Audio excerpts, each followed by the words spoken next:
Bon, c'est parti. Déjà, merci Odile et Pascal d'être là et puis d'avoir exprimé aussi vos attentes, parce que du coup, je vais essayer d'y répondre.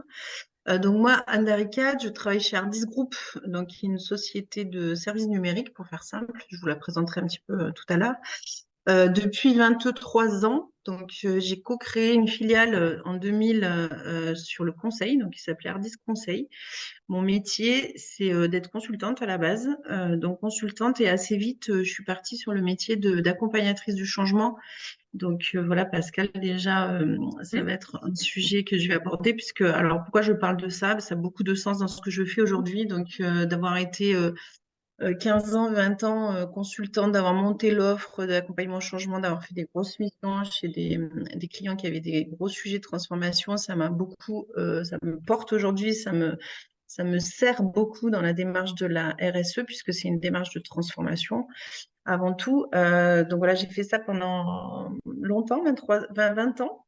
Et puis j'ai été aussi responsable d'une entité, donc de consultants de la BU de Grenoble, des consultants, donc une quarantaine de personnes pendant une dizaine d'années. Et j'ai expérimenté aussi sur cette équipe beaucoup de management horizontal, on va dire, pour faire simple.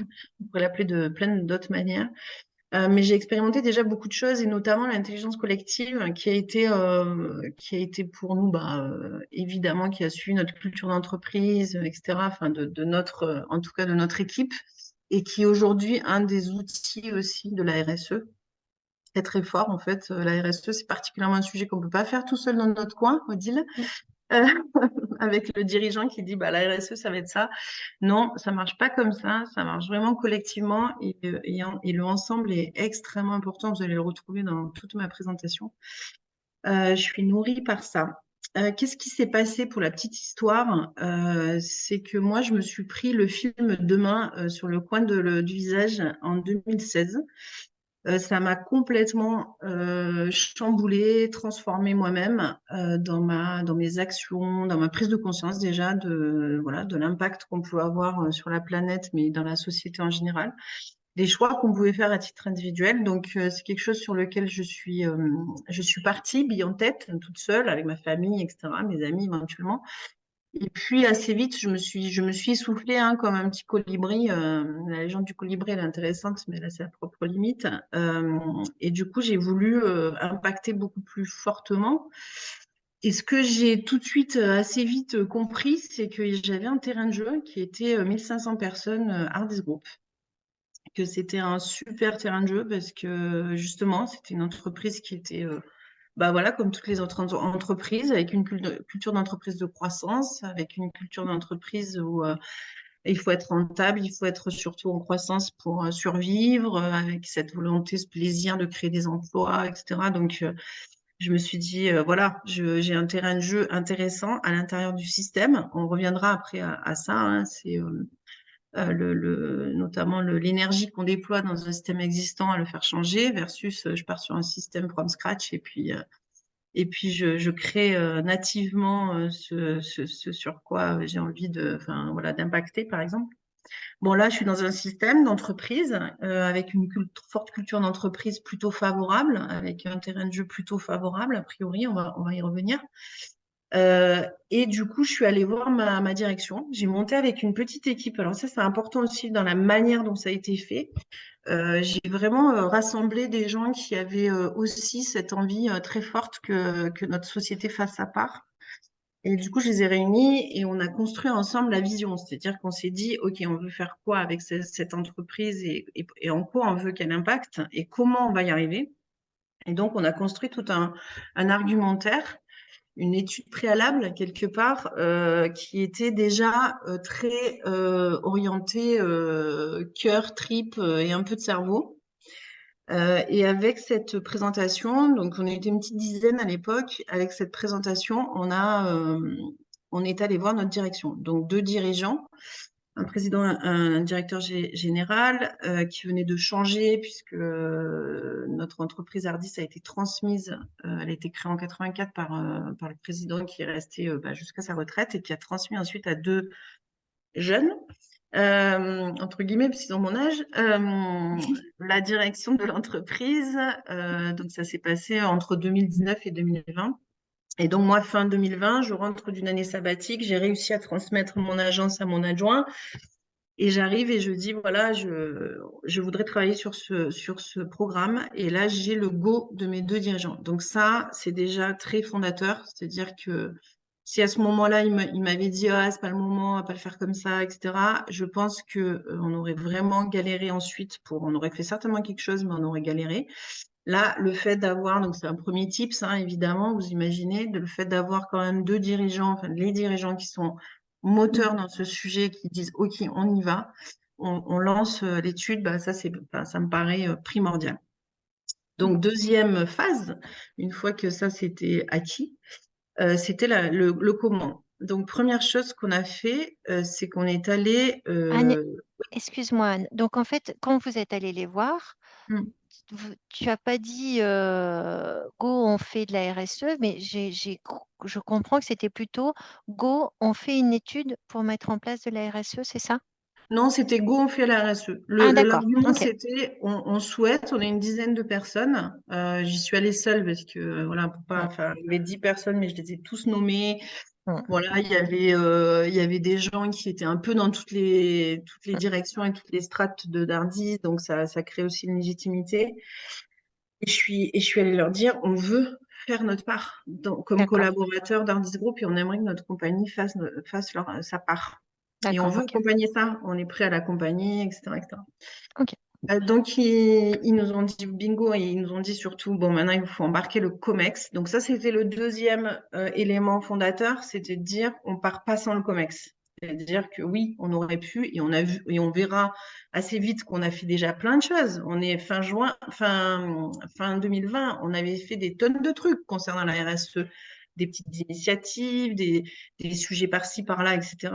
Ce qu'on voulait là, c'était vraiment structurer une vraie stratégie avec sens et en embarquant tout le monde, et notamment le COMEX, qui était pour nous l'élément fondateur, puisque on leur demandait d'être sponsor dans la durée de sujets, etc. Ça, c'est mon histoire. Maintenant, je suis responsable donc de la RSE chez Ardis Group depuis 3 ans et je suis également responsable d'un programme qui s'appelle Ardis Group Academy, où il y avait une certaine logique que je prenne les deux programmes. Bon, évidemment, ils étaient très intéressés que je prenne ce programme-là aussi. Mais pour moi, il y a une logique fondamentale parce que quand on aborde la RSE, on est beaucoup sur de la sensibilisation. On a parlé de embarquer les gens. Comment on embarque les gens? Ben, c'est énormément de la sensibilisation, de la formation, les faire monter en conscience et en connaissance. Sur les sujets, c'est un premier pas, ça. Et du coup, ça, ben, la formation, tu vois, de pouvoir mettre en place une académie et être porteur soi-même des formations et même de la manière, quand on fait de l'intelligence collective pour les managers, ça embarque aussi ces notions sociales. Donc voilà, pour moi, le lien, et je passe très rapidement d'un sujet à l'autre et c'est assez facile pour moi de faire ça. Et j'utilise Mm. mes compétences de consultante et j'utilise mes compétences de directrice de programme. C'est-à-dire, voilà, deux compétences que j'avais acquises dans le passé et que maintenant je mets en exploitation dans ce sujet-là. Et vous allez voir que je le traite à peu près de la même manière que n'importe quelle autre mission, on va dire, sauf que cœur, trip et cerveau alignés. Ça, c'est la condition aussi. Alors, je partage. C'était celui-là, je crois. Ouais. Est-ce que vous voyez mon écran? Oui. Très bien. Eh ben, parfait. Nickel. Voilà. Je vais le mettre voilà, en grand comme ça. Mm. Donc, une des problématiques, en effet, c'était comment une entreprise de l'IT, hein, donc du monde informatique, en pleine croissance, décide de faire vraiment sa part. Donc ça, c'était une condition aussi pour nous, hein, pour moi, pour l'équipe, c'était de dire, on fait vraiment quelque chose, hein, on ne fait pas un truc à côté, à part, etc., etc. Mm. Du coup, ben, voilà, on a fait le tour de table. Je voulais vous présenter comment on se présente sur le marché, parce que en fait, et prendre des petits zooms de notre manière de se présenter. Alors, ça vous permettra de connaître mieux Hardy, ceci. Comment moi, ces petits bouts-là, ils nous ont construits, nous construisent aujourd'hui, et comment on peut en parler. Oui, alors ok, on se présente sur le marché, mais on a commencé comment la méthodologie de mise en place de notre stratégie RSE. Donc là, je vais vraiment vous parler méthodo, comment on a, voilà, c'est un témoignage, rien n'a été parfait, mais ça a l'intérêt d'avoir des résultats. Donc on a des résultats et aujourd'hui, je voulais vous présenter les résultats à aujourd'hui. On est sur aussi une vision en 2026 de la RSE avec, vous allez voir, un cran encore supplémentaire. Et puis, je voulais finir par quelques tips plutôt personnels sur qu'est-ce qui marche et qu'est-ce qui marche peut-être moins bien. Enfin, ce sur quoi il faut faire attention quand on se lance dans une démarche comme ça. Voilà. Super. Je vous ai mis le poster là, qui est un poster, le poster donc de notre présentation à cette journée Coefi, qui est un poster assez personnel. Finalement, c'est mon histoire plutôt, mais qui raconte l'histoire aussi d'Ardis. Et du coup, vous retrouvez ici beaucoup le corps, le cœur et le cerveau, parce que je pense que ça rythme toute la démarche RSE. C'est les choix. On parlait des choix tout à l'heure. Les choix doivent être faits avec ces 3 dimensions pour moi. C'est-à-dire vraiment qu'est-ce qui nous porte à titre personnel, qu'est-ce qu'on a envie, en quoi on veut mettre du plaisir, en quoi ça a du sens pour nous. Donc ça, c'est le cœur. Les tripes, c'est qu'est-ce qu'on va mettre sur la table pour y arriver, c'est-à-dire, OK, les engagements et quel type d'engagement on va prendre et ça peut être des engagements très ambitieux. Et puis un peu de cerveau parce que tout ça est fait aussi dans un réglementaire et dans une société qui est en train de changer et qui nous oblige quelque part à bouger aussi en tant qu'entreprise. Donc voilà, c'est vraiment ces trois niveaux. J'ai Donc juste voilà une comment. petite question, Ouais, Anne. vas-y. Oui. Est-ce que tu nous partageras la présentation après Ouais, bien sûr, ouais, bien sûr, bien sûr. Super, merci. Tout à fait, tout à fait. Voilà Ardis Group. Donc Ardis Group, c'est 1546 employés maintenant en Europe. Voilà, donc j'ai encadré ce qui m'intéressait en termes de RSE. Donc 1546 employés, mon terrain de jeu. 1200, 1250 en France et à peu près 300 maintenant en Europe, dans des pays voilà, qu'on retrouve comme la Pologne ou les Pays-Bas, où il y a un sujet au niveau de tous ces sujets-là, notamment en Pologne, et un pays comme l'Espagne qui est pour le coup très en avance sur ces thèmes, notamment ces thèmes de féminin, ces thèmes qu'on va retrouver après, d'environnement, etc. Donc ça, c'est notre contexte. Et ensuite, on est dans des métiers industriels qui sont très touchés aussi par les sujets RSE, avec des gros enjeux comme la logistique, par exemple. Ça, c'est un vrai cœur de métier pour nous. Et la logistique est très impactée par les enjeux de la RSE de manière générale. Le commerce, alors je ne fais pas un dessin, mais tout ce qui est commerce digital, commerce, plateforme commerciale. Donc ça, c'est très intéressant aussi. De manière générale, l'industrie est très impactée. Il y a certains métiers qui vont complètement disparaître. Donc très impacté également. Et puis l'assurance et la finance, l'assurance qui touche vraiment le social et du coup qui sont souvent en avance d'ailleurs sur ces sujets au niveau social, et la finance avec tout ce qui est en train de se structurer aujourd'hui avec la taxonomie verte, etc. Donc voilà, des sujets très, très intéressants. Je dirais que la RSE touche tout le monde, mais sur ces marchés-là, particulièrement, il y a une particularité qui est très intéressante. Au niveau statistique, on est aussi dans un écosystème avec quasiment 1000 clients autour de nous. Donc, il peut être des petites structures jusqu'à des grands groupes. Donc, on va avoir des niveaux de maturité complètement différents sur la RSE. Et nous, on a un rôle à jouer. Autant on peut se faire bouger par des grands groupes, mais autant on peut bouger nous-mêmes des clients. Donc, cet impact aussi assez fort avec notre écosystème. Et vous voyez une croissance qui est continue depuis la création, depuis 1984, qui est plutôt une croissance jusqu'à il y a peu de temps, une croissance rentable structurelle, on va dire, et qui depuis quelques années est une croissance également externe, avec rachat de petites structures voilà, pour être stratégiquement des experts sur certains sujets, notamment le sujet de Salesforce que j'ai encadré, où pour être intégrateur de la solution Salesforce, il faut avoir une taille et des certifications, etc. Donc, on a racheté récemment une structure en Pologne et une à Paris. Et puis également sur le métier de réflexe éditeur de notre logiciel, puisqu'il y a une volonté d'être numéro 1 en Europe, donc voilà, d'être présent sur l'Europe et donc avec une stratégie de croissance externe. Salesforce, qui est un fournisseur stratégique pour nous, très en avant sur ces sujets, qui nous a apporté dans la construction de notre démarche, puisque c'est une entreprise qui offre, par exemple, à ses salariés la possibilité de passer 6 jours par an sur des missions d'associatifs ou des missions de mécénat ou ce genre de choses. Donc, c'est quand même, moi, j'ai pas trouvé d'autres entreprises qui font aussi fort que 6 jours. Et puis également, ils sont sur le marché de l'associatif des entreprises à but non lucratif. Et sur ces marchés-là, ils sont très peu chers, ils font des prix extraordinaires, aussi bien sur le projet que dans les licences. Donc voilà, ils ont quand même une stratégie qui a déjà touché leur business model. Donc je trouve intéressant de s'inspirer. Bon, ça a été à peu près le seul qui nous a bien inspiré de nos partenaires. Euh, en termes de contexte, Tu on est parlais de aussi Salesforce. sur... Oui, pardon. Excuse-moi, tu parlais de Salesforce, hein, c'est ça? Oui, tout à fait. Ouais. Bon, à côté de ça, on a du Microsoft, on a du Google, on a voilà, Workplace avec Meta. On a étudié nos partenaires, vous verrez, on a fait une première étude de notre marché, notre écosystème, beaucoup de greenwashing évidemment partout. Et donc voilà, c'est pour ça que je voulais citer Salesforce qui communique mais qui fait aussi. Voilà, on est aussi sur le métier. Donc, je vous ai parlé de métier de réflexe en logistique, éditeur d'une solution logistique et de Salesforce. Mais on a le plus gros de notre métier, c'est quand même du service numérique.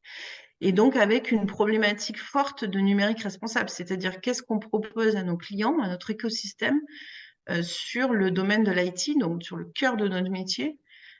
Comment on fait de l'IT responsable et auprès de nos clients. Donc ça a été aussi un sujet qui nous a enclenché un focus très fort sur ce thème-là. Avec une base, comme vous voyez ici, une base déjà culturelle. Nous, on est une entreprise de faiseurs.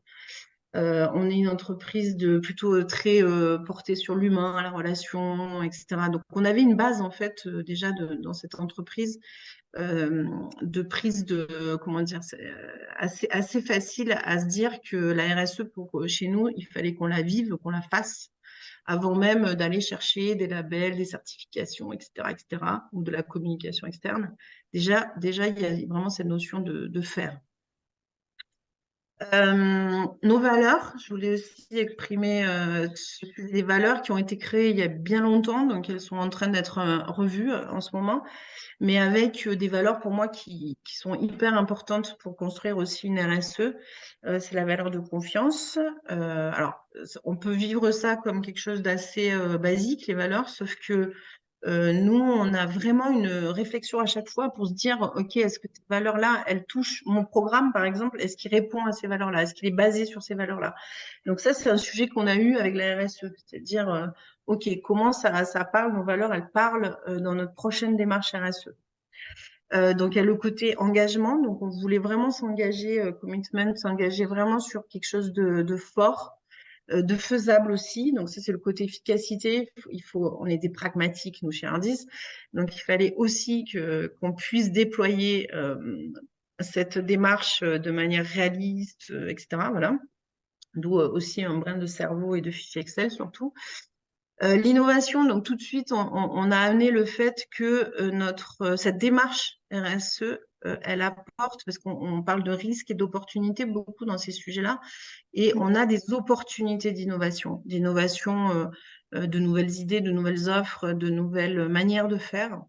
Donc l'innovation est très présente. Nous, on l'a pris vraiment, la RSE, comme un sujet d'innovation et de création de valeur. Et puis l'ambition, ça rejoint aussi l'engagement, cette envie aussi un peu d'impacter pour de vrai, quoi, et du coup d'avoir des ambitions un peu fortes. Voilà notre démarche, donc on présente, je vais revenir dessus parce que ça c'est la présentation client, mais c'est notre démarche RSE, c'est nos choix. Et je vais en profiter pour vous raconter comment ils ont été choisis, ces sujets. Donc, 3 streams, l'environnement, la diversité et l'éducation. Sur le stream environnement, donc comment ont été choisis ces 3 sujets? ils ont été choisis d'une manière pas académique. C'est-à-dire que mon président, Nicolas Audet, je ne sais pas si vous connaissez ou si vous le suivez un peu, c'est quelqu'un qui est extrêmement dans l'émotion, qui est beaucoup dans la relation interpersonnelle, etc. Et lui, son job, moi, je suis arrivée au début en tant que consultante, j'ai dit, ah, mais ça serait super qu'on fasse une étude de matérialité. Une fois qu'on a dit ce terme-là, ça fait très, très peur. Mais en fait, c'est simplement une étude où on va interviewer les gens de notre écosystème. On définit avec eux quelles sont les attentes vis-à-vis de nous, Hardis, en termes d'impact. Avec ça, on pose le sujet en interne avec les dirigeants, par exemple, ou le management, et on identifie parmi ces enjeux-là, nous, ce qui nous paraît pertinent et important pour notre structure. Et du coup, ça devient notre démarche RSE et nos choix. Donc, Pascal, tu parlais de choix, comment on choisit. C'est une manière de choisir, c'est vraiment de travailler cette matérialité, c'est-à-dire quels sont les risques et opportunités pour moi sur ces problématiques sociales et environnementaux, et comment je choisis mes enjeux en fonction de cette matérialité, comment j'impacte et comment ça m'impacte. J'avais prôné pour ça, il m'a dit non, laisse tomber, on va aller voir le COMEX et puis on va lui dire la chose suivante, qui a marché aussi. Donc, je pense aujourd'hui que c'est aussi une manière de faire. Il a posé la question à chaque personne du COMEX après une période d'inspiration. Hein. Je vous repartirai un peu sur la méthode tout à l'heure, mais on est parti sur le COMEX. Le premier tour de table du COMEX, il y avait tout et son inverse. C'est-à-dire que c'était représentatif de la société civile quelque part. Il y avait ceux qui étaient à fond et qui avaient déjà choisi leur sujet. Il y avait ceux qui étaient en résistance, en mode, mais pas un programme de plus, on a tellement de programmes déjà en cours, mais en quoi c'est attendu par nos clients, est-ce qu'on veut être précurseur ou est-ce qu'on veut être suiveur, enfin voilà. Il y avait des freins, des résistances normales, rien de dramatique, mais on s'est dit, OK, il va falloir qu'on inspire. Et on est parti sur une inspiration, on est allé chercher des clients qui faisaient des choses géniales, qui sont venus témoigner, des concurrents aussi, je suis allée chercher des concurrents qui étaient en avance sur ce sujet, je vais les nommer parce qu'ils nous ont bien fait avancer, c'est Zenica. Ils nous ont fait réfléchir sur justement ce secteur du numérique, qu'est-ce qu'on voulait en faire. On est allé voir aussi donc, des gens dans la logistique, des clients dans la logistique, des personnes aussi inspirateurs assez naturels. Et donc, on a eu cette période d'inspiration. Et donc, deuxième tour de table. Et là, la demande qui a été faite au COMEX à chaque directeur, directrice, c'était de dire pour quel sujet vous, personnellement, vous levez, c'est-à-dire vous serez sponsor et vous resterez sponsor le temps qu'il faut, quoi, c'est-à-dire dans la durée. Voilà, il y avait vraiment ce besoin de durée. Et donc, ça s'est construit comme ça, c'est-à-dire qu'il y a la DAF qui s'est levée pour le climat et qui a dit, moi, c'est un sujet qui est fondamental pour moi, je veux le suivre et être sponsor sur ce sujet. Un des dirigeants donc de business consulting, Rémi Dujardin, qui s'est levé pour le digital, donc une responsable, c'est-à-dire comment on crée une offre, une vision IT for Green, IT for Human pour nos clients, pour notre écosystème en général. La DRH, pardon, Marie-Agnès Brochet, qui s'est levée pour handicap. Alors ça a toujours été son sujet, un sujet très cœur pour elle, parce que pas parce que ça la touche personnellement, mais parce que voilà, c'est quelque chose sur lequel elle est sensible et sur lequel elle voulait faire un gros pas dans Hardis. Donc, elle a pris handicap. Le responsable de Salesforce a pris Women in Tech assez naturellement, donc le féminin dans le digital, avec le sujet parce que Salesforce font beaucoup de choses avec beaucoup de partenaires et du coup, on a repris les mêmes partenaires ici, Social Builder et les Decoders, c'est des associations qui réinsèrent des femmes dans le digital et notamment dans Salesforce. Donc, lui, ça a été son sujet. Equality des chances, donc égalité des chances, ascenseur social. Une personne de chez nous, une directrice qui a vraiment vécu ça. Elle, c'est son histoire, c'est-à-dire qu'elle était voilà plutôt de milieu défavorisé, ouvrier, quartier défavorisé, et très brillante à l'école. Et elle a eu cette chance d'être mentorée, pouvoir justement ouvrir son domaine de possible pour elle. Et donc, c'était vraiment son sujet. Donc, on est en lien avec Télémac là-dessus, où on mentor des jeunes des quartiers défavorisés qui ont un potentiel scolaire et on les ouvre. Et puis l'éducation, alors ça c'est Nicolas Audet, le président, qui a vraiment qui est monté sur ce sujet et qui, pareil, très sensible à la capacité qu'on aurait à éduquer, alors à émanciper des gens qui n'ont pas été, par exemple, dans l'éducation nationale, qui n'ont pas bien suivi leur éducation nationale, pouvoir les réinsérer avec des éducations complètement disruptives. Donc social integration, et ensuite training for everyone, c'est vraiment que Hardis soit un levier de formation pour tout le monde. C'est-à-dire que toutes les personnes d'Hardis, elles passent par Hardis, même si elles sortent d'Hardis, elles auront été formées chez Hardis. Voilà, comme quelque chose de très fort aussi. Et là, c'est Hardis Group Academy qui a pris le relais là-dessus. Et voilà, et tout de suite, on a voulu se faire accompagner de partenaires associatifs pour la plupart, pour cranter avec eux dans la réalité en fait de ce qu'on voulait faire. Donc là, il y en a un petit panel, c'est des partenaires qui sont toujours présents depuis 2-3 ans maintenant avec nous. Vous pouvez retrouver, on va les retrouver peut-être un peu après si j'arrive à aller au bout de ma présentation, éventuellement. Voilà, donc une fois que la copie a été lancée, le mode, la méthodo, alors je reviendrai dessus.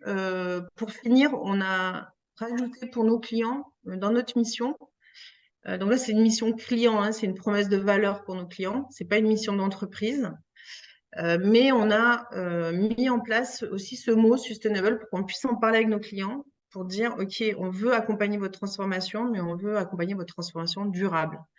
Donc, réfléchissons à cette notion de durabilité ensemble. Voilà, assez vite, ça a germé comme quelque chose qui était important dans nos conversations avec nos clients.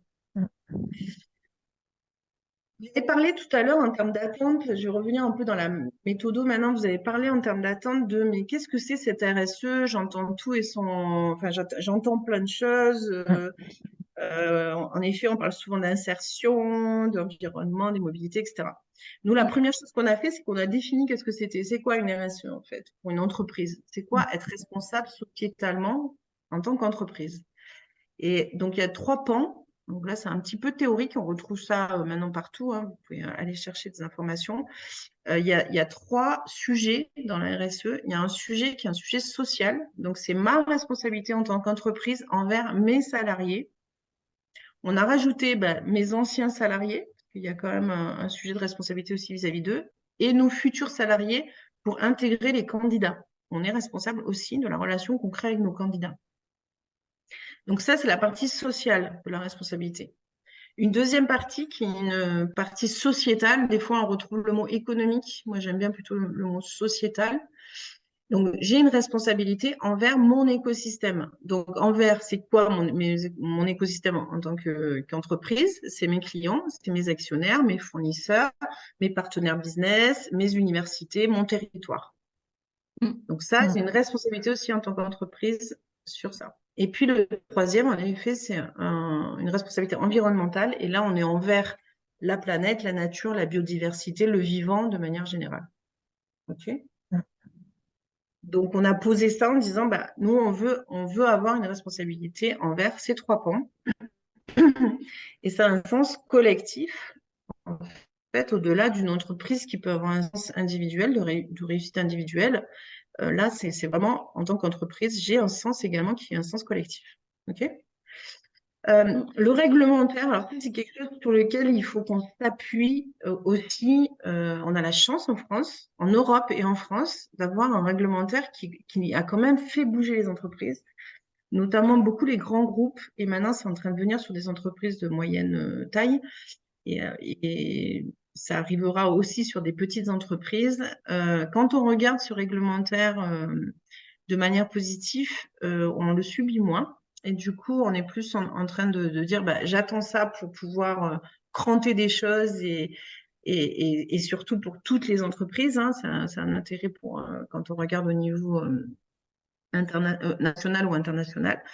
Donc voilà, c'est vite fait, c'est peut-être pas complètement juste, mais en tout cas, nous, c'est les lois qui nous ont impactés. Donc la première loi qui nous impacte, alors que quand on est en groupe, hein, il y a des lois qui ont impacté à partir de 2011. Mais la loi Pacte a été la première loi en 2019 qui a commencé à impacter sérieusement les entreprises sur le sujet de la RSE. et notamment par rapport à une réflexion autour de la raison d'être. Il y a la loi des mobilités, pareil, 2019, donc obligation de financer une partie des mobilités à ses collaborateurs, notamment à l'époque, c'était uniquement les transports en commun, avec obligation de payer au moins 50% de leurs frais d'abonnement de transport en commun. Depuis, elle a évolué aussi vers le forfait des mobilités durables, c'est peut-être. La loi Sapin. Donc là, on est sur la transparence, lutte contre la corruption, lutte contre le trafic d'influence, lutte contre le travail des enfants, etc. Donc ça, une loi aussi qui s'est faite en 2 fois, 2016 et 2022. Une loi impactante aussi, ne serait-ce que pour les entreprises même qui ne sont pas directement liées à ces problématiques, hein, puisque nous, c'était pas le cas, enfin, on ne faisait pas travailler les enfants, etc., etc. Et une conscience sur le sujet et puissent construire quelque chose à partir de ce thème-là. Et ça a apporté aussi beaucoup chez nous de réflexion, notamment quand on regarde la manière dont on utilise nos services numériques. Par exemple, on a besoin de PC. Et le PC est un sujet, pour le coup, entre travail avec des enfants, anticorruption, etc. Donc, ça a permis quand même d'ouvrir les chakras là-dessus.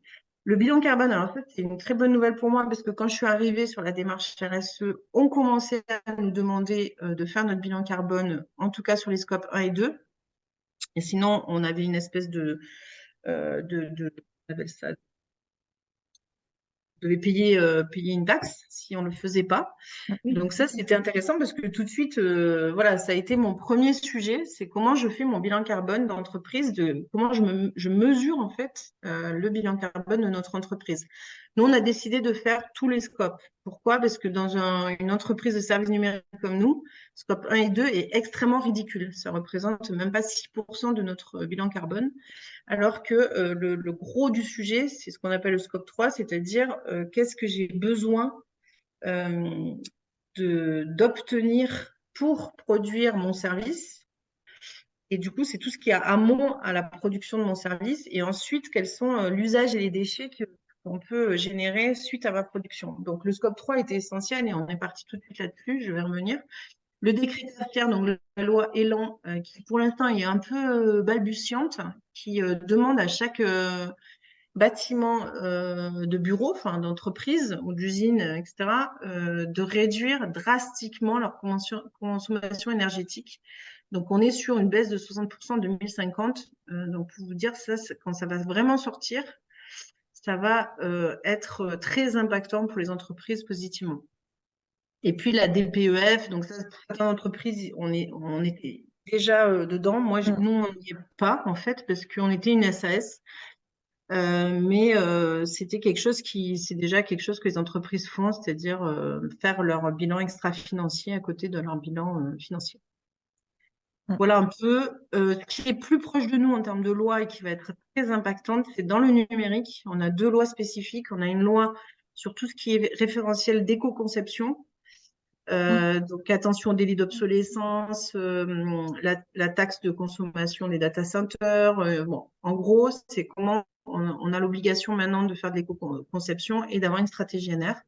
Donc ça, c'est une loi qui est sortie avec des décrets qui sortent petit à petit, on va dire. Et puis la deuxième loi, c'est la RGAA. C'est une loi où tous les applicatifs doivent être accessibles à tous. Donc accessible veut dire avoir des images, des couleurs, multimédia, un accès pour tous les types d'handicap ou de problématiques de seniorité, ou etc.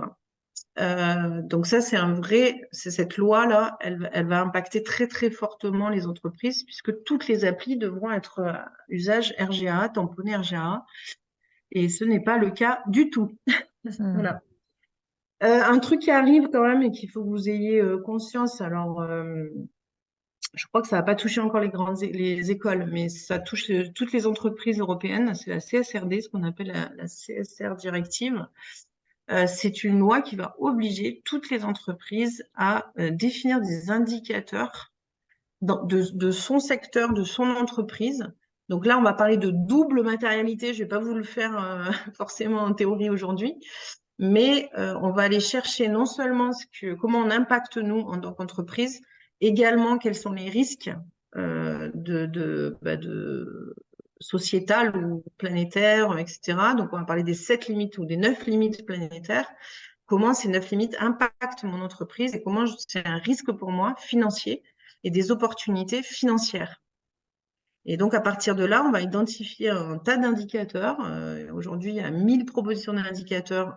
Une entreprise, elle sera entre 120 et 150 indicateurs à suivre pour faire notre bilan extra-financier, c'est-à-dire suivi de nos indicateurs. Donc, il faudra prouver, il y aura un audit, il faudra tamponner. On aura à la fois, on sera audité sur la manière dont on a choisi nos indicateurs, est-ce que nos indicateurs correspondent vraiment à notre problématique d'entreprise, mais également ensuite à la progression des indicateurs dans le bon sens. Et à terme, l'idée, c'est de noter les entreprises à partir de ces indicateurs-là, pour qu'on puisse comparer des entreprises entre elles, etc., sur la même base de notation. Donc ça va vraiment faire changer, je pense. Moi, j'ai un gros espoir et optimisme sur le fait que ça va vraiment faire changer en profondeur les entreprises, puisqu'elles vont se poser une question qui est très stratégique, qui est c'est quoi mes indicateurs finalement de matérialité et comment je les suis et comment mes consommateurs et tout mon écosystème est au courant de cette notation et peut me challenger, etc., etc. Donc ça, pour moi, c'est quelque chose qui va vraiment changer la donne. Ça va arriver dans les années qui arrivent. Nous, on va être impacté sur les données 2025. Il faudra qu'on publie en 2026.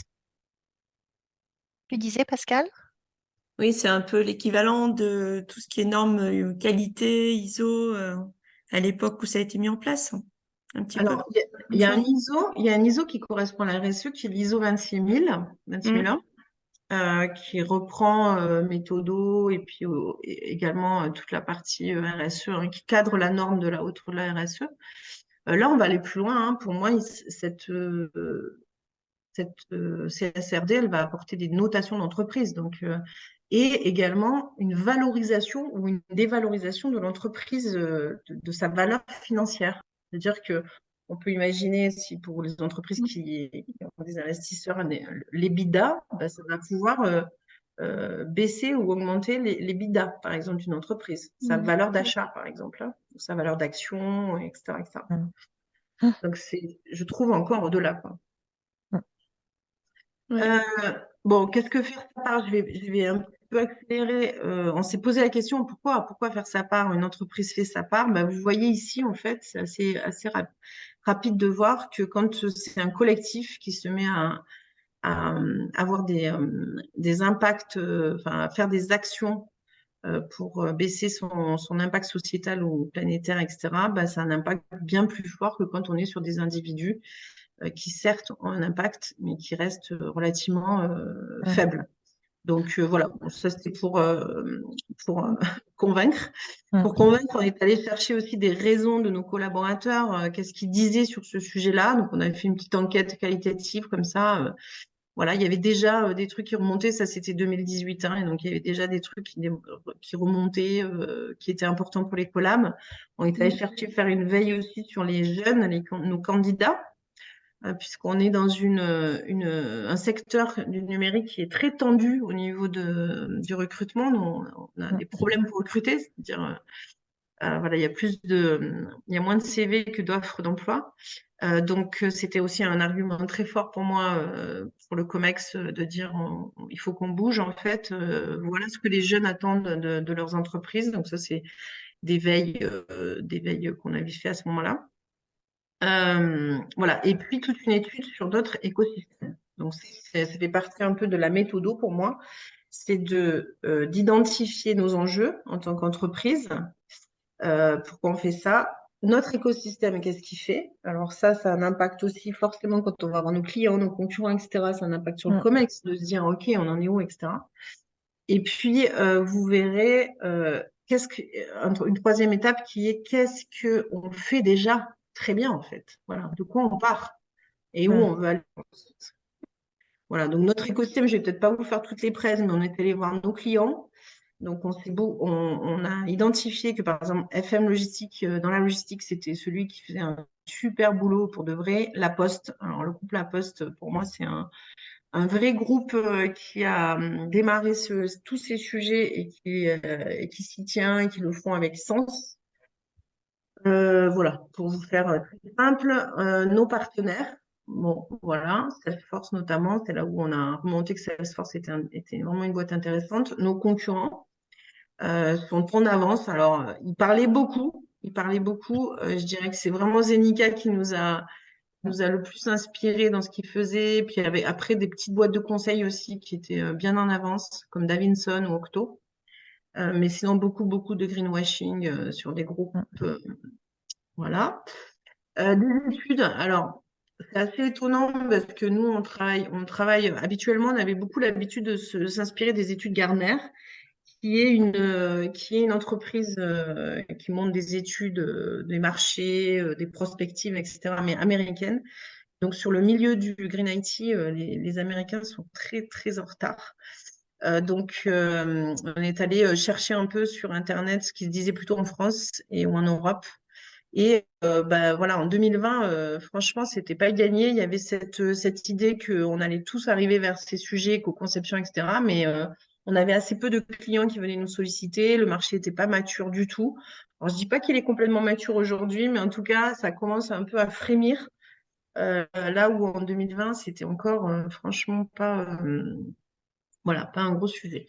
Et puis l'écosystème en général, hein, on est dans une société civile qui bouge tout le temps sur ces sujets. Il y avait eu la Convention citoyenne pour le climat, donc ça c'est un sacré débat qui a eu lieu quand même dans notre société civile. Maintenant, on a les CEC, c'est-à-dire les conventions d'entreprise pour le climat, qui sont aussi des choses super intéressantes. Il y a les Shift Project, l'INR, qui est l'Institut du numérique responsable, Green IT, etc., etc. On se constate aussi, on a fait un petit diagnostic en se disant, ouais, les villes dans lesquelles on est en France, elles sont plutôt des villes à tendance verte, Grenoble, Nantes, Paris, Lyon, Bordeaux et Lille, etc., etc. Voilà notre écosystème, qu'est-ce que c'est. Et puis, voilà, cet état des lieux sur le fait qu'on faisait déjà quelque chose et qu'on le faisait plutôt bien au niveau des initiatives collab. Et du coup, la chose qu'on est allé faire, alors ça, c'est notre culture d'entreprise, on en a parlé tout à l'heure, on faisait déjà collectivement, individuellement. Donc, on est allé en fait valoriser tout ça dans des communications régulières. On mettait en valeur une initiative, qu'elle pouvait provenir d'un collab ou d'une équipe ou d'ailleurs d'une décision d'une direction. Et donc, tout ce qui se faisait déjà et qui était déjà de la responsabilité sociétale, mais plutôt lié à des collabs ou des bouts d'entreprise. Voilà, comme ça, on a identifié plein de projets qu'on est allé valoriser. Il y avait déjà donc un terreau intéressant. Ce que j'ai demandé, une fois qu'on avait posé la démarche, ce que j'ai demandé à mes deux dirigeants, c'est de faire une vidéo de sens. Pourquoi on fait ça? Pourquoi on veut lancer une démarche RSE chez Ardis? En quoi ça parle à Ardis, à Yvon Coutaz, à Nicolas Audet et au COMEX? Là, vous voyez tout en haut, c'est les photos du COMEX à qui on leur a demandé un ou deux mots, une phrase, pourquoi eux, ça les inspire. Et donc, on a fait une vidéo un peu comment dire, général, quoi, enfin un peu de sens en fait, qu'on peut régulièrement reproduire, revisionner, remettre à la com pour redire c'est quoi le sens pour nous en fait. Donc ça, c'était important de faire ça. Alors ça, c'est la conduite de changement qui m'a appris ça. C'est très fondateur pour toute transformation qu'on démarre ou tout projet qu'on lance, de poser toujours le sens et de le faire en vidéo. Ça permet de revenir dessus régulièrement parce que dans un grand programme ou un projet de transformation qui peut être long, on a une tendance à oublier pourquoi on fait les choses, surtout à être la tête dans le guidon et à se dire waouh, je bosse comme une tarée, je fais ça, pourquoi je fais ça? Ah ben oui, pourquoi? Et ok, revenir toujours au sens, ça me paraît fondamental. Donc c'était voilà, ça, on a posé un peu les fondamentaux. On est allé aussi se noter, bon ça je vais passer, voilà, et ça on est allé convaincre un peu tout le COMEX avec un tas de sujets qui nous intéressaient, mais j'en ai déjà parlé avec des clients, avec des concurrents, le président de l'INR par exemple. On a fait le MOOC du numérique responsable, on est allé s'inspirer avec Fred Bordage de Green IT. des gens aussi en interne qui étaient inspirateurs, managers super responsables qui nous a fait aussi partage de vision, etc., etc. Voilà, et donc en 2022, début 2022, Ardil Group va plus loin. Donc on a adhéré au pacte mondial des Nations Unies. Voilà, pour nous, c'était important que ce soit une base aussi, les objectifs de développement durable. Quand on est une entreprise, ça paraît très loin, les objectifs de développement durable de la planète. Par exemple, bonne santé, bien-être en général, ou quand je vois vie terrestre ou pas de pauvreté, ou ce genre de choses, on peut se dire, waouh, en tant qu'entreprise, nous, qu'est-ce qu'on fait en fait Et du coup, se poser cette question-là est super intéressante aussi parce qu'on se rend compte qu'en tant que société, on est déjà naturellement peut-être sur 4, 5, 6, 10 objectifs de développement durable. Et du coup, c'est déjà super engageant, enfin super enthousiasmant déjà de participer à ces ODD et après de se poser la question, ah ben tiens, pourquoi on ne participe pas à celui-là? Vie aquatique, par exemple, c'est quelque chose où on me disait, ouais, mais nous, on n'a aucun levier sur ça. Et puis en fait, non, on fait travailler justement en achetant des PC, etc. On a un gros impact sur la partie eau. Donc, c'est des prises de conscience voilà, qui sont aussi très intéressantes. Donc, je ne reviens pas sur nos démarches, je vais les présenter. Et puis, enfin, sur notre stratégie RSE, on va dire. Et puis, voilà, par contre, les démarches peuvent être intéressantes. On a posé une ambition. Ouais, il y avait une question, pardon. Non, non, non. Enfin, moi, c'était un comment. Non, non, c'était un acquiescement. Voilà, j'acquiesçais. Donc, on a posé notre ambition. Alors, vous allez voir, la démarche, elle est extrêmement classique. C'est une démarche de programme de transformation d'une entreprise. Mais c'est mieux en le disant que c'est comme ça qu'on a voulu faire et qu'on a fait. Donc, une ambition qui a été posée, comme je vous disais, et où il y a une vidéo qui est fondatrice, une direction convaincue et engagée, donc mes deux dirigeants, mais aussi le COMEX convaincu et engagé sur ces sujets, hein. Une roadmap, une équipe, un budget. Donc là, on est parti sur un programme. Donc un programme qui dit programme dit projet avec des objectifs, des enjeux, des objectifs à court terme, des visions à plus long terme, une équipe, une roadmap et un budget associé. Voilà, donc ça, c'est un programme qu'on a lancé. Des projets collaboratifs en intelligence collective, ça, j'en ai vraiment parlé. C'est des sujets particulièrement qui se co-construisent. Donc, quand on fait un bilan carbone, par exemple, une entreprise, on aurait une tendance à dire, oh là là là là, c'est tellement complexe qu'on va devenir expert ou faire appel à un expert qui va le faire pour nous. Alors, on va le faire, mais nous, dans notre coin, on va aller chercher les données, tout ça. Et en fait, non, on a voulu vraiment monter le projet de bilan carbone, par exemple, avec les gens qui portent la donnée, ceux qui l'ont, la donnée, ceux qui la collectent, parce que c'est ceux qui travaillent cette donnée, et du coup, qui ont des leviers sur cette donnée. Et du coup, de les embarquer sur tu vas m'aider à monter un bilan carbone, on va le faire ensemble, en collectif, en équipe. Et en plus, on va réfléchir derrière à c'est quoi notre stratégie climat. Une fois qu'on a notre bilan carbone, c'est quoi notre ambition, c'est quoi notre stratégie climat. Et les actions, on va les faire ensemble pour impacter notre stratégie. Et le bilan carbone d'après, on le fera ensemble à nouveau et on se revotera notre roadmap, etc. Ça, c'est fondamental. Quand on a construit, là, on est en train de construire notre vision 2026 sur le féminin dans le digital. On va chercher des gens un peu de partout pour aller co-construire avec nous, valider des sujets, plutôt remettre des enjeux ailleurs et prendre des actions et les piloter directement. Voilà, ensemble, en intelligence collective. J'ai essayé de mettre beaucoup de gaming dès que je peux. On met des ateliers, du workshop, du gaming, voilà, pour que chacun puisse être exprimé en fait dans cette construction. Donc ça, je parle vraiment des constructions de projets et après on va venir comment on embarque le reste de l'entreprise. Des quick wins pour des grands enjeux, donc super de créer une vision à long terme, mais regardons comment on peut impacter tout de suite. Voilà, il y avait vraiment cette volonté. Et puis, un pilotage des indicateurs. Alors, ça n'a pas été la première année. C'était pas simple pour nous de fixer des indicateurs au départ. Mais ça y est, on a fixé des indicateurs, donc plutôt début 2023, et qu'on pilote maintenant. C'est nos premiers indicateurs avant notre CSRD où on aura tous nos indicateurs. Voilà, une équipe engagée pour avancer vers l'avenir. Bon, c'était notre slogan, c'était la structure que je viens de vous parler. Donc derrière, il faut une gouvernance qui fonctionne. Sinon, ça peut être super. Ouais, go, on y va, c'est génial. Et puis en fait, il n'y a rien qui se passe.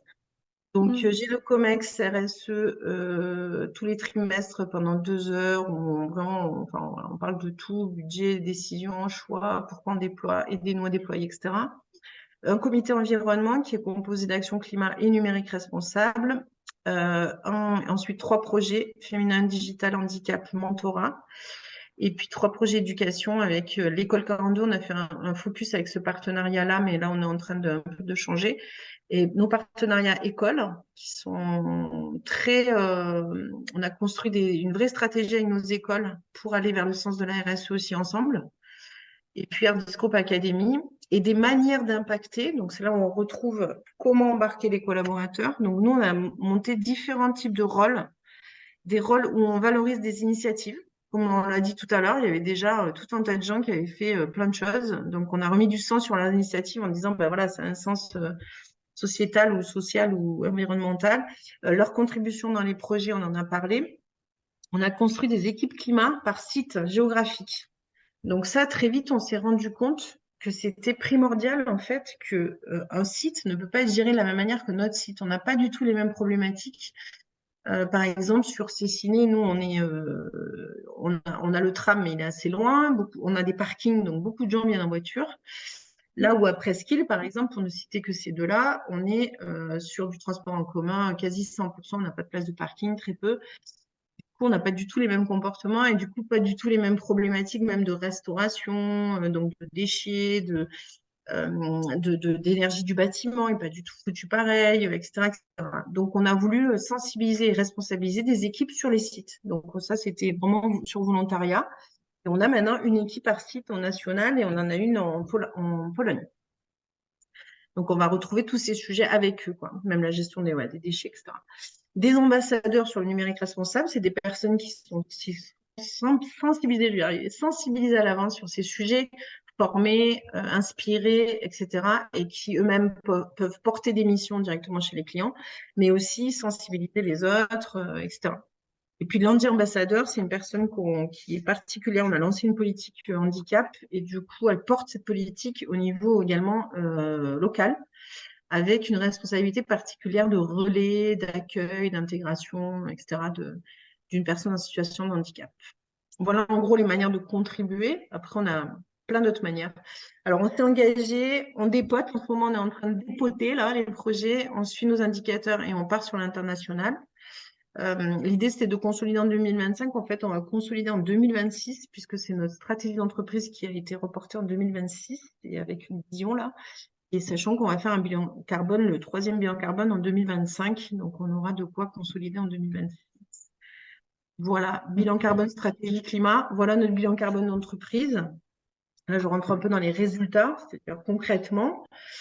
Qu'est-ce que c'est Ardist? Voilà notre bilan carbone qu'on a voulu faire sur 2019 parce que 2021 n'était vraiment pas représentatif, vous vous rappelez, des mobilités ou des bâtiments, etc. Donc, on l'a fait sur 2019. Donc, on a pu fournir déjà trouver des données de tous nos scopes.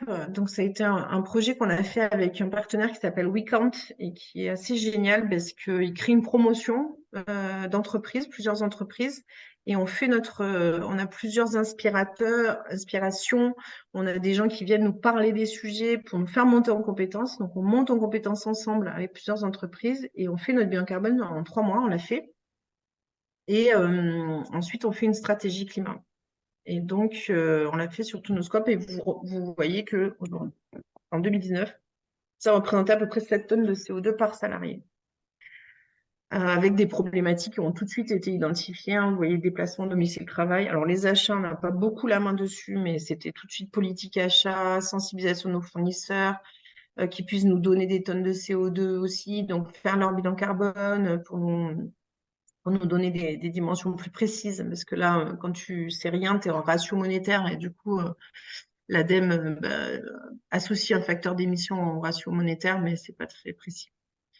sur de déplacement domicile-travail, déplacement professionnel. Vous voyez que c'est les deux pans hors achat, l'équipement informatique, évidemment, et l'alimentation. Donc ça, c'est une structure d'un bilan carbone sur une entreprise du service numérique. Hein. Forcément, si vous faites ça sur une entreprise qui fabrique des produits, on aura énormément de scope 1 et 2 développés. Le gros du sujet sera la production elle-même. Hein. Là où pour nous, la production, ça se limite à notre électricité dans nos bâtiments, l'énergie dans nos bâtiments. Donc, c'est pas, voilà, c'est pas énorme. On s'est engagé sur les accords de Paris, et on s'est engagé sur mesurer et réduire, pas compenser. C'est-à-dire que tout de suite, le débat a eu lieu, est-ce qu'on compense notre carbone? Non, aujourd'hui, on est focusé sur mesurer régulièrement, réduire pour atteindre l'objectif des accords de Paris. Et à ce moment-là, quand on sera arrivé à un niveau de base où on a l'impression qu'on ne peut plus forcément baisser, alors on ira compenser dans des projets voilà, intelligents sur les compensations, plutôt avec des partenaires qui font ça. Mais aujourd'hui, voilà, on est vraiment sur mesurer, réduire. Et donc, voilà notre trend identifié assez vite, une fois qu'on avait fait notre bilan carbone. Voilà tous les projets sur lesquels on a décidé d'agir. Donc, on retrouve à peu près les mêmes que dans toutes les entreprises qui ont fait leur bilan carbone, parce que ça correspond complètement à nos leviers, hein, c'est-à-dire à quel endroit on peut baisser particulièrement. Je vous laisse lire peut-être, et puis on va revenir dessus. Et voilà les livrables qui ont déjà été déployés chez nous. Donc, le télétravail, c'est quelque chose qui a beaucoup eu d'impact sur notre bilan carbone, puisque, voilà, forcément, quand tu restes chez toi et que tu te déplaces pas, alors, c'est complètement lié à ton lieu de vie, ton lieu de travail, mais l'ADEME a une manière de le calculer qui est moyenne. Du coup, le télétravail est forcément un levier important. On a lancé des programmes de sensibilisation, fresque du climat pour tous, etc., prise de conscience, les équipes climat, on en a parlé tout à l'heure, une politique achat responsable, une politique voyage vers un aspect responsable, parce qu'on n'a pas voulu mettre de politique voyage durable. Ça, c'était du greenwashing, parce que derrière, on a vu encore des séminaires en avion, des petites choses comme ça, là, très exemplaires. Donc, du coup, on est revenu à une politique voyage vers une responsabilité, puis on va s'améliorer sur ce sujet. Un accord mobilité durable, une politique sur les voitures de fonction, un plan de sobriété de nos bâtiments, une déclaration réglementaire sur une consommation de bâtiments en commençant à s'orienter sur l'objectif de diminution de 40%, une politique numérique responsable interne. Donc, on a beaucoup travaillé sur les durées de vie de nos matériels pour l'instant, avec plein d'enjeux, et puis un partenariat très fort avec AFB, qui est une entreprise adaptée et qui reconditionne et recycle l'IT. Donc, 100% maintenant de notre IT est reconditionné ou recyclé par eux. Et puis une offre, on a commencé à monter une offre pour nos clients pour dire, OK, comment nous on fait de l'IT, comment on veut vous accompagner, monsieur le client, à faire de l'IT responsable. Avec pas mal de rendez-vous clients, de contacts. Ça prend petit à petit, je dirais. Et puis surtout, on est parti sensibiliser en interne aussi sur l'éco-conception, l'accessibilité, et notamment en utilisant un outil, mais pas que, la fresque du numérique aussi, qui est très bien pour ça. Voilà tout ce qui a été fait, et voilà, Tintin, qui n'est pas encore sec. N'est pas encore sec. Parce que là, encore ce matin, j'étais plutôt à 6939 tonnes de CO2. Donc, pour rappel, on avait un objectif à 7200 et donc on est en dessous. Donc, c'était une très bonne nouvelle. On était à 7 tonnes de CO2 par salarié, on est à 5,9 tonnes. Alors, qu'est-ce que ça veut dire en ratio, par salarié? Ça veut dire que malgré la croissance d'Ardis, on a réussi à diminuer de plus notre bilan carbone. Donc, ça, c'est super intéressant. On est certifié, on va être certifié aussi ABC, c'est en cours grâce à WeCount. Et ce qu'on a vu, c'est qu'il y a des choses qui ont plus diminué que d'autres. C'est-à-dire que le déplacement domicile-travail a plus diminué que le reste, les déplacements professionnels aussi. Mais il y a des choses qui sont restées constantes ou d'autres qui ont augmenté. Par exemple, nos équipements informatiques et de bureaux ont augmenté liés au télétravail, justement. Au moment du télétravail, qu'est-ce qu'on a fait? On a fourni des écrans, des PC, des machins. Voilà, donc du coup, ça a augmenté la partie informatique du sujet. Et puis voilà, bon, pour faire simple, je vais partir là-dessus. Et donc, super, mais les premiers 20% sont les plus faciles. C'est ce que m'a dit ma consultante. Ouais. On est sur la trajectoire, mais on a fait le plus facile, ok. Voilà, donc le télétravail, on a eu aussi une belle baisse de consommation d'énergie sur nos bâtiments grâce au plan de sobriété, hein. Ça a bien marché, du genre, on reste à 19 degrés. Et il y a eu aussi des décisions du genre, on ferme le vendredi parce que tout le monde est en télétravail le vendredi, par exemple, ce qui a permis de fermer le chauffage, éteindre le chauffage jeudi soir ou la clim. Donc ça, c'est des impacts très positifs. Les déplacements pro qui ont repris, mais qui ont beaucoup moins repris qu'en 2019. On voyage moins. AFB, l'achat responsable avec Apicil, notre mutuelle qui nous a fourni du tonne de CO2 équivalent, parce qu'ils ont fait leur bilan carbone aussi. Puis voilà, il y avait des petites erreurs. Ça, c'est une slide que je suis en train de présenter à mon comité environnement. Et puis des scopes, des éléments en hausse sur lesquels il faut faire super attention. Nos sous-traitants, tous nos petits fournisseurs sous-traitants, etc., ça représente un énorme pourcentage dans notre bilan carbone. Donc là, l'action, c'est d'aller les inciter, les solliciter pour qu'ils réfléchissent à leur tonne de CO2, qu'ils nous donnent cette information, comment je me déplace, comment je travaille, est-ce que c'est un PC hard disk, est-ce que j'ai mon PC, comment j'achète mon PC, etc. Donc ça nous permet d'avoir des conversations avec eux. Unisport, c'est un projet ERP qu'on a lancé en interne et on a fait appel à une boîte d'un intégrateur. Et ça nous a donné aussi l'envie et l'idée de décider avant chaque projet, gros projet système d'info, gros projet transformation, de calculer la tonne de CO2 de ce projet pour pouvoir décider en conscience, de dire, OK, des choses, on n'aura pas le choix de le faire, mais en tout cas, on le décide en conscience.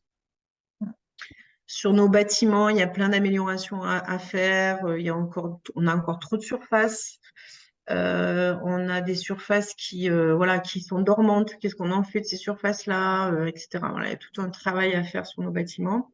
L'équipement informatique, on va aller un cran plus loin. Parce qu'aujourd'hui, en effet, il y a le télétravail. Alors après, il y a des durées d'amortissement, on va augmenter, on va faire des durées d'amortissement qui est relatif aux durées d'usage, ce genre de choses. Et puis sur l'avion, où on est en train de se européaniser, forcément, c'est un vrai sujet, l'avion. Donc, il faut qu'on analyse mieux déjà. Est-ce que, par exemple, on n'utilise plus d'avion en France? Ça serait une bonne chose déjà. Et puis, que ça reste que pour la Pologne, par exemple, parce que Pays-Bas et Espagne, on est capable d'y aller en train. Enfin, voilà, tous ces sujets autour des déplacements. Donc, encore plein de sujets. Alors, je vais vous les passer parce que sinon, on va y passer des heures, mais c'est passionnant. On vient de faire tout l'exercice de nouvelles stratégies. On a une nouvelle stratégie climat pour gagner encore notre trajectoire pour 2025. On a eu toute une montée en connaissance sur la partie numérique responsable. C'est quoi être numérique responsable? C'est pas que pour la planète. Enfin, c'est comment le numérique peut servir la planète, comment il peut servir l'humain. Voilà. Et puis, c'est aussi comment, en développant des applications, on les développe moins impactantes en fait pour le réchauffement climatique. Mais il y a aussi derrière comment mon service, ma production, n'impacte pas en eau, en travail des enfants, etc., etc. Donc là, il y a du boulot, hein. C'est un sujet, là, il faut qu'on se penche dessus parce qu'il y a un vrai sujet. Voilà, qu'est-ce que je peux vous dire? Donc, on a Il une reste vraie démarche. 9 minutes. Ouais, Il y avait les tips, je crois. Tu terminais oui, avec les voilà. tips.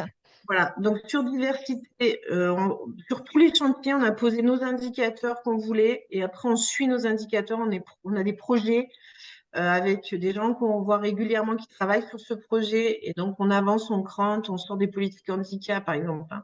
On sort le rôle d'ambassadeur, on va chercher, on a des semaines à thème aussi, on sensibilise beaucoup par les semaines à thème sur le handicap, sur le féminin, sur le numérique responsable, etc., etc. Women in Tech, on a ça y est, on relance un chantier avec des super objectifs pour 2026 très ambitieux, avec tout un groupe d'hommes et de femmes super motivés sur le sujet. Donc ça, je ne peux pas encore en parler en termes de résultats. Télémac, donc on a 8 personnes qui mentorent et on va rajouter 4 là, ça marche super bien ça. et le bonheur. Et sur l'éducation, on a beaucoup travaillé avec l'école 42. On va travailler beaucoup plus sur la réinsertion avec Simplon et Sport dans la ville cette année. Ah, voilà, on a kiffé ces deux associations, Art Discours Académique et son job, et nos écoles, sur lesquelles on est voilà, beaucoup sur des sujets RSE, prise de parole ensemble, recrutement aussi sur les étudiants handicap, etc., etc. Voilà. Ensemble, c'est mieux. Ensemble, c'est mieux. Donc, agir avec nos collaborateurs. Donc, ça, c'est toutes les possibilités qui peuvent, sur lesquelles. Ça, c'est une présentation que je présente beaucoup auprès des équipes directement. Voilà comment tu peux impacter toi à ton niveau. Viens contribuer dans un chantier, participe à l'équipe climat, participe aux semaines spécifiques, fais une fresque du climat, sois ambassadeur, forme-toi, sois anti-ambassadeur, crée une initiative et valorise-la ou porte un partenariat qui te touche. Voilà. Des manières de contribuer. Et nos clients, donc ça c'est la slide aussi pour nos clients, c'est faisons des choses ensemble. Notre écosystème, faisons des clean walk, on fait pas mal de clean walk sur Presqu'île, avec maintenant le Crédit Agricole, Schneider, etc., etc. Voilà, des courses caritatives, des conférences ensemble, en fait. Et voilà, ne rien lâcher, ça c'est mes tips. Donc, j'ai fait juste un flash méthodo ici, là, qui reprend un peu la méthodo, s'inspirer, convaincre. Que fait mon écosystème? Qu'est-ce qu'on fait déjà super bien? Comment on choisit nos sujets? Cœur, trip, cerveau. La démarche, et ensuite, c'est une démarche projet gouvernance et avec l'intelligence collective, avec le ensemble. Voilà, c'est pour résumer très vite. Il y a la petite affiche. Et donc, moi, à titre personnel, quand je me suis posée, c'est quoi mes tips de responsable RSE? Pour moi, c'est déjà l'apprentissage de la patience. Alors, ça a toujours été un sujet pour moi. C'est peut-être pour ça que j'ai fait la conduite de changement, parce que j'ai un problème de patience. Oui. Et voilà. Et donc, Je confirme. C'est ça. Donc, un changement de paradigme, c'est long. C'est un changement de culture profond. La RSE, on est vraiment sur la culture et le paradigme et les comportements intrinsèques et les biais cognitifs et tout ce truc-là. C'est long, c'est long. Et le système résiste par à coup. On le sait aussi dans la conduite de changement que quand on va sur un trend, même si la tendance, elle est en train de se porter vers quelque chose, il y a un système qui résiste et on peut parfois revenir en arrière pour repartir. C'est un peu l'image que je prends en ce moment en Europe, tous les pays qui passent Rassemblement national, enfin extrême droite. C'est beaucoup ça, hein. C'est un système qui change et avec un système qui se tend par à coup. Moi, je suis persuadée qu'on va de toute manière vers une tendance, on continue. Mais voilà, il y a des petites résistances comme ça. Se mettre en communauté par rapport à la patience, c'est aller chercher, se nourrir par l'action communautaire. Donc, il y en a plein d'actions communautaires. Moi, je suis chez Ecobiz à la CCI. C'est un super groupe RSE qui est génial. Il y a Coefi qui est évidemment une communauté dans laquelle on peut aussi s'éclater. Je me nourris beaucoup aussi de toute la communauté fresque du climat. J'ai aussi une communauté qui s'appelle Avenir climatique qui m'a beaucoup porté l'année dernière. Alors, c'est des formations week-end, mais voilà. Donc, se mettre en communauté, se mettre avec, ça c'est essentiel. Au niveau du sens, autant moi j'avais un sens de fou au départ, et puis on a plein de gens qui viennent te dire que c'est vraiment nul ce que tu fais, puis de toute façon, et de régression, etc., etc.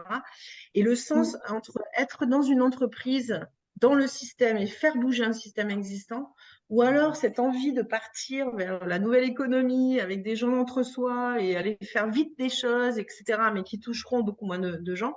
On est tout le temps en train de se poser, enfin moi je suis tout le temps en train de me poser la question, et les étudiants se posent tout le temps cette question-là, hein. Est-ce que je reste dans les systèmes Vuitton et L'Oréal ou est-ce que je pars sur une économie circulaire, par exemple? Et voilà. Et moi, le sens pour moi d'être dans une entreprise, dans le système et de faire bouger les systèmes, et d'aller chercher ce sens, c'est constater les progrès, les avancées sur ton terrain de jeu, et tu les vois, les gens, tu discutes avec eux, les gens qui te sollicitent, qui disent ah mais génial, un recrutement qui se fait bien parce que Hardis fait quelque chose, etc., etc. Donc, aller chercher cette reconnaissance, hein, parce que la reconnaissance, elle n'arrive pas forcément naturellement des fois. Donc, c'est aller la chercher au terrain, aller chercher ça. Et puis, attention au greenwashing qui n'est parfois pas, comment dire, conscient. C'est-à-dire que parfois, on a tellement d'intentions qu'on aurait tendance à dire tout ce qu'on a envie de faire ou de dire, bah, ça, on le fait déjà. Bon, et on s'arrange un peu avec la réalité parce on est très enthousiaste. Donc, c'est faire attention, prendre conscience, revenir au sens et se dire non, ça, ben, on le déclare pas, hein. C'est comme quand j'ai enlevé durable la politique voyage. Ça a été une décision aussi de me dire, ben voilà, non, on fait pas de greenwashing, on va pas dire qu'on fait du durable alors qu'on on n'est pas capable encore de le faire vraiment, quoi.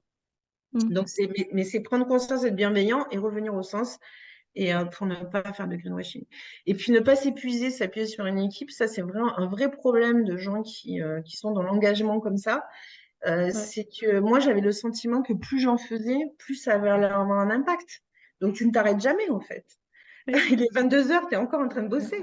Parce que plus tu bosses toi, bah, plus ça va avoir un impact vite en fait, ou fort, ou machin. Donc là, attention, hein, c'est gouverner, gérer avec des ambassadeurs, des collabs, des équipes climat qui prennent des actions eux-mêmes, mettre en place une gouvernance de moyens. C'est-à-dire que voilà, il y a vraiment cette conversation sur les moyens. Prendre soin de soi pour conserver l'énergie. Si tu n'as plus d'énergie, tu peux plus impacter. Hein, donc, prendre soin de soi et se faire aider de la société civile, des rapports professionnels, des lois françaises, européennes, ça peut être vraiment des leviers pour faire à un moment donné accélérer un truc. Voilà, ça c'est mon tip. Super. Je reviens vers vous. Waouh. Alors, Waouh. je départage. Comment je reviens du coup? En haut, tout en haut, option d'affichage. Est-ce que je peux te l'enlever? Quitter le mode. Non, moi, c'est tout en haut. Tu as une petite. Ça, c'est désactiver l'audio. Ah oui, nouveau partage. Non, ben non. Mets-toi au milieu de ton écran, va en haut. Et À côté puis. de la barre verte, il y a un petit bouton rouge, Voilà, arrêter le Arrêtez le voilà, partage. c'est Ouais, ça. c'est tout Voilà, bon. c'est ça. Super. Ouais, Super. Voilà. Waouh, waouh, tout ce qu'il y a. Bah, Pascal, avec Pascal, on te fait. Alors, il faudra qu'on te fasse un retour. Est-ce que Pascal, tu as des questions urgentes, urgentissimes? Est-ce qu'il y a un point clé que tu veux clarifier? Non, j'ai pas de questions là comme ça. Brûle pour point, c'était très très complet comme présentation surtout Mm. et c'était très riche et beaucoup d'apports et beaucoup de choses dedans, plein d'idées, plein d'inspiration. Donc non, j'ai pas de questions en particulier. C'est plus voilà, Bon, c'est merci. plus un retour. On va Cool. faire un retour. Merci. Moi, j'ai quand même juste une question, Anne, parce que Ouais. je pense que moi, j'ai vraiment l'impression qu'il y a. Tu as beaucoup insisté sur effectivement l'engagement des dirigeants du COMEX. Et puis après, j'ai l'impression qu'il y a vraiment quelque chose de l'ordre de la tâche d'huile, en fait. C'est-à-dire qu'après, il faut trouver des gens dans l'entreprise qui vont prendre un sujet, puis d'autres gens qui vont prendre un autre sujet, etc. En fait, c'est comment tu as réussi à lancer ce truc-là? Parce que je pense qu'une fois que les sujets commencent à être pris, à être gérés, je pense que tu as mis tout ce qu'il faut pour que faire du tam-tam autour de ça, etc. Mais je pense que c'est les premiers, en fait. Comment tu as réussi Ouais. à embarquer les premiers? Alors, c'est clair que c'est un gros sujet d'animation. Mon job, je suis tout le temps en train d'animer. C'est-à-dire tout le temps en train d'aller générer des réunions avec des gens. Je veux faire bouger, soit individuel, soit après c'est en équipe. Et je veux les faire bouger. J'ai l'intention. Donc, je vais leur présenter d'abord le sens. Pourquoi vous? Pourquoi j'ai besoin de vous? Combien de charges ça va vous demander? Le sens pour Ardis, etc. Et le sens pour nous. Et Mm. donc, cette première réunion, il y a ceux qui, à la fin, je demande qui veut s'engager, qui c'est pas possible, etc. Et tout va bien. Et avec cette équipe-là, on va prendre une roadmap, une vision, un objectif, des actions, et ensuite on va animer. Tout le long, j'anime. Hein. Je veux dire, moi, s'il y a un truc quand même, un tip que j'ai peut-être oublié, c'est de dire que c'est pas leur métier cœur pour certains. Donc, c'est très rare la personne qui avance toute seule. En Mm. gros, c'est la personne qui va avancer toute seule sur moi. Ça va être une personne dont c'est le métier. Par Mm. Ouais, c'est exemple, plutôt exceptionnel, un ouais. Mm. référent handicap, elle carbure, elle avance, elle peut être pilote du chantier, c'est super. Ça va être celui qui collecte la donnée des data centers, par exemple, l'hébergement, machin. Lui, c'est vraiment son objectif dans son métier de diminuer la partie data center. Donc, il va avancer. Voilà, il y a des gens comme ça, et ces gens-là, il faut vraiment s'appuyer sur eux, etc. Après, tous les gens qui font à côté de leur métier, qui n'ont pas un objectif cranté dans leur EAP, leur entretien de performance, c'est beaucoup plus dur. je joue que sur l'animation, l'enthousiasme, l'intelligence collective, le sens, leur volonté de faire bouger, comment ils peuvent prendre leur part. Enfin, voilà, je suis tout le temps en train de remettre ça sur le tapis. Donc, des fois, c'est des journées énormes d'animation, hein. Enfin, moi, cognitivement, je pense que je passe un temps fou à mettre de l'enthousiasme, etc. Mais tu sais ce que c'est. Oui, ouais, mais donc tu n'as pas l'illusion de ça va marcher tout seul en fait. Non, pas Tu pour sais l'instant. que c'est plutôt une Ouais. exception quand un projet est géré par une personne et tu sais que ben, voilà, il va falloir que tu sois là et que tu animes ou que tu co-animes. Oui. D'accord, ok. L'injonction des ambassadeurs, on a beaucoup dit, on monte les ambassadeurs, après ils travaillent tout seuls, etc. Moi, je n'expérimente pas ça, hein. Oh, il On les faut relance pas, sortir cette illusion. ils sont trop happés par le client. C'est souvent des gens qui sont facturés chez le client, donc eux, leur journée, c'est voilà. Du coup, non, si on les anime pas, qu'on les remet pas deux balles dans ouh, c'est génial ce que tu fais, ça a du sens, viens la faire, continue, sur la machin, ouais. D'accord. Animation permanente. Ok, ok, super. Super. Bah, et Bon, donc, oui, tu après, étais à. l'idée, hein, pour répondre à ça, l'idée, en effet, c'est que la RSE, le numérique responsable, ça devienne du as usual. C'est-à-dire que moi, en 2026, c'est ma vision et ma stratégie. C'est qu'il n'y ait plus de RSE et de numérique responsable, que ça soit partout, en fait. Que ça soit dans leur métier, que ce soit dans leur... c'est créer peut-être des rôles, des postes suffisants pour que ce soit dans les objectifs de partout, que voilà, que ce soit même plus un sujet d'avoir un programme en fait de transformation, qu'on soit transformé. Alors 2026, c'est peut-être un peu ambitieux, mais oui, 2030, on sera transformé et on n'aura plus besoin de programme en fait, d'animation, c'est bien l'objectif.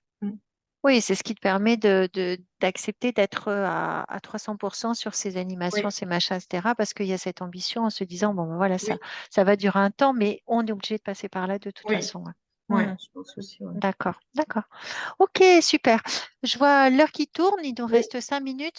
On va se faire un petit retour, ben Pascal oui. et moi. On va essayer de. Bah, tu nous as beaucoup, beaucoup donné, donc il faut qu'on te donne en retour.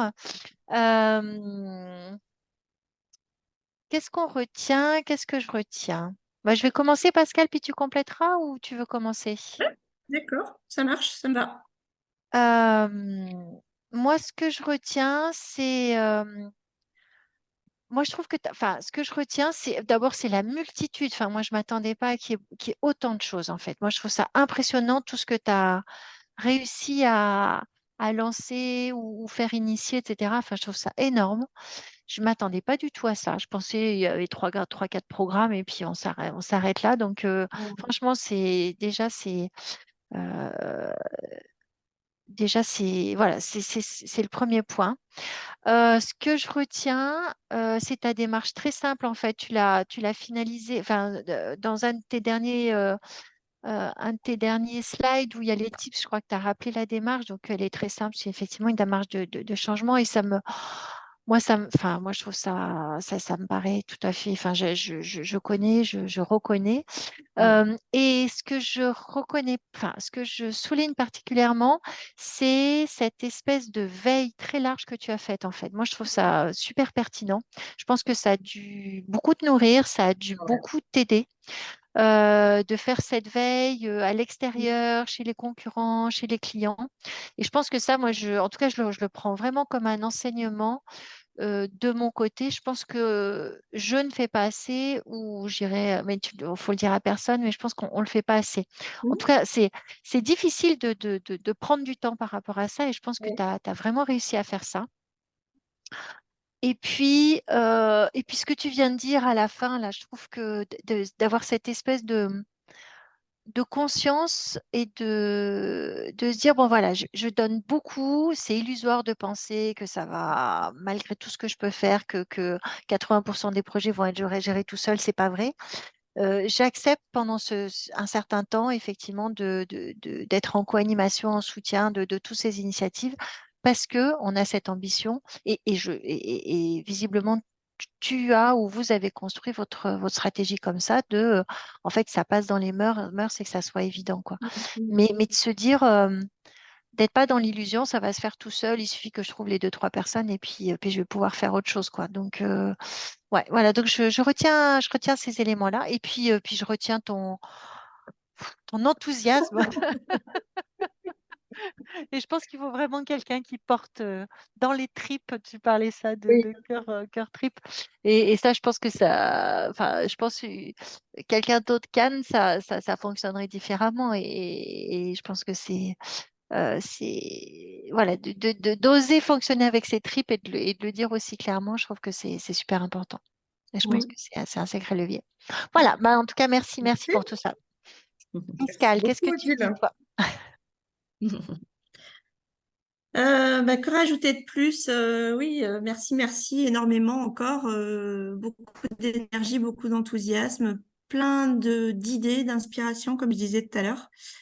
Est-ce qu'il y en a une particulièrement ou deux, tu sais, que tu te dis, ah ouais, tiens, ça, c'est faisable chez moi ou je le Qu'est-ce que propose j'ai pas. noté? Tu vois, des choses. Alors, c'est vrai que c'est ce que je fais aussi en conduite du changement, c'est déjà d'avoir une réflexion en interne, de savoir de quoi on part, qu'est-ce qu'on a déjà fait de bien, qu'est-ce qu'on fait déjà sans le savoir, un peu à la façon de Monsieur Jourdain. Mais c'est un peu ça, c'est vraiment de se dire, ah bah oui, on a déjà construit ça, c'est pas mal. Donc, c'est quoi les prochains pas et comment est-ce qu'on peut cranter vers les prochaines étapes. Donc ça, c'est une bonne prise de conscience. Et puis, c'est vrai que dans notre groupe, on a une responsable d'un certificat en éco-conception. Et c'est vrai que bah, c'est vraiment une personne ressource en tant que d'animation. Moi, j'ai aussi suivi la formation pour la fresque du numérique avec une autre personne de notre groupe aussi qui est responsable pédagogique. Donc, c'est quelque chose. Alors pour nous, c'est vraiment naissant et en plus, c'est complètement en dehors de notre boulot de fond, quoi, je dirais. Mais c'est voilà, ça donne je dirais, ça donne du courage, ça donne du baume au cœur, parce qu'on se dit que c'est pas impossible, quoi. Et on aborde, enfin moi, ce qui m'a aussi beaucoup plu dans tout ce que tu as dit, c'est le sens de l'utilisation de l'intelligence collective, le donner du sens. Pour moi, c'est vraiment, enfin moi, c'est vraiment ce qui m'anime dans mon boulot de tous les jours. Et c'est vraiment ce qui nous a animés aussi, les 4 collaborateurs là, qui ont monté ce groupe de travail. C'est vraiment ça. C'est déjà aussi prendre soin de chacun, de chaque personne, et de pas s'épuiser justement parce qu'on est bien conscient qu'on lance plein de projets dans tous les sens. Et moi, je l'ai vu dans ma mission de conduite du changement où j'ai mis en place la culture projet en plus. Donc, j'ai lancé des réunions de partout, j'ai lancé des projets de partout avec les équipes, bien sûr. Mais les gens ont déjà une sensation de oh là là, toutes ces réunions, tous ces projets, c'est trop, c'est trop, c'est trop. Et voilà, l'idée, c'est de pas rajouter à ce qui est déjà assez lourd, mais au contraire de recentrer sur le sens que ça fait, qu'est-ce qu'on veut en faire, comment on peut agir ensemble et redonner du sens collectif. Moi, c'est aussi une façon pour moi de construire un sens, une cohésion d'équipe aussi autour de ce sujet-là. Bien sûr. Et une Tout autre à fait. façon d'eux. Voilà, c'est un peu comme ça que moi je le vois aussi. Mhm. Peut-être pas une experte de l'éco-conception ou d'autres choses ou de l'environnement, mais en tout cas, oui, je pense que il y a une hygiène relationnelle qui peut en être. Oui, peut servir beaucoup au niveau social dans l'entreprise, les relations, son rapport au travail.